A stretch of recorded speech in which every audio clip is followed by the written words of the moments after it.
Time speed distance board stream के बहुत question practice किए, बार बार भूल जाता हूं इसका। देखिए जब सवालों को रटोगे तो भूल जाओगे, क्यों रट रहे हो तुम? That's my question. You are saying you भूल जाते हो, ये बहुत बड़ी समस्या है सर। रटो मत, रटोगे तो भूलोगे, रट क्यों रहे हो तुम उसको? You just understand the question, क्या हो रहा है, क्यों हो रहा है, कैसे हो रहा है। Time speed distance boards and stream, ये सारे टॉपिक बिल्कुल मुश्किल नहीं टॉपिक हैं। स्पीड बराबर distance and distance upon time का एप्लीकेशन है, 2-4 फार्मूले हैं बस। तो अननेसेसरी बहुत ज्यादा ये सब टेंशन मत लो कि हो रहा है नहीं हो रहा है, भूल जा रहे हैं। रिवाइज कर लो भूल जा रहे हो तो।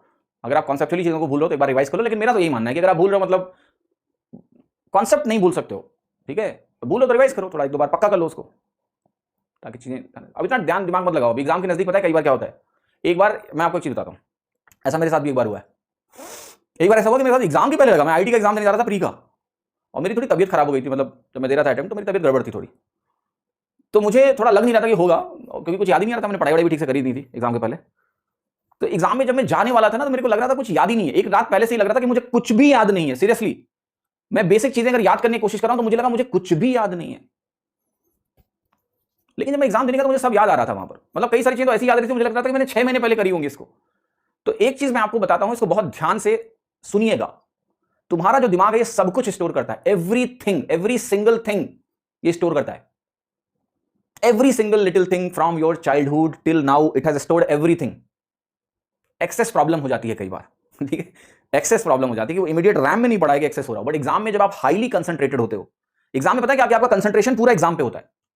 और अगर आप डरे नहीं हो तो आप देखना उसमें बहुत सारी ऐसी चीजें आपको याद आएंगी जो आपको लग रहा होगा आप भूल गए हो। आपको लगेगा जीएस की ये चीज तुम्हें नहीं आती है और तुम्हें वहां याद आ जाएगी। Because when you are completely aware and alert, then वो संदूक खुलेगा, निकलता है चीजें। तो ऐसा नहीं है कि अगर आपको ऐसा एग्जाम हो सकता है अभी प्रेशर में ऐसा महसूस हो रहा हो आपको कि आप सब भूल गए हो, लेकिन ऐसा नहीं है। ये मैं अपने साथ महसूस कर चुका हूं कि एग्जाम टाइम पे मेरी परफॉर्मेंस, मुझे ऐसा लगता था कि मुझे जितनी चीजें आती हैं उससे ज्यादा मेरा रिकॉल होता था। मतलब अगर आप पहले मुझसे पूछोगे तो मुझे लगेगा मुझे कम आता है, लेकिन जब मैं एग्जाम दे रहा हूं देन आई फेल्ट लाइक कि मुझे काफी कुछ आता है, क्योंकि बहुत ज्यादा दिमाग एक्टिव होता है आपका और बहुत चीजें आपके स्टोर हाउस से निकल के आती हैं अगर आपने पढ़ रखी हैं तो एग्जाम के पहले इतना परेशान मत हो, जस्ट जितना समेट सकते हो समेट लो। कोई भी टॉपिक मान लिया आपको ठीक से नहीं आता है, मान के चलो कि प्री में उससे एक से ज्यादा सवाल नहीं आने हैं, तो इतना प्रेशर नहीं लेना है आपको। मान लिया तुम्हें एज्यूम कर लो कि टाइम स्पीड डिस्टेंस वाला सवाल एग्जाम में नहीं हुआ, तो क्या होगा, ठीक है, तभी 24 सवाल और भी हैं, करो ना उसको। समझ में आई बात कि नहीं? टेंशन मत लो, मस्त रहो।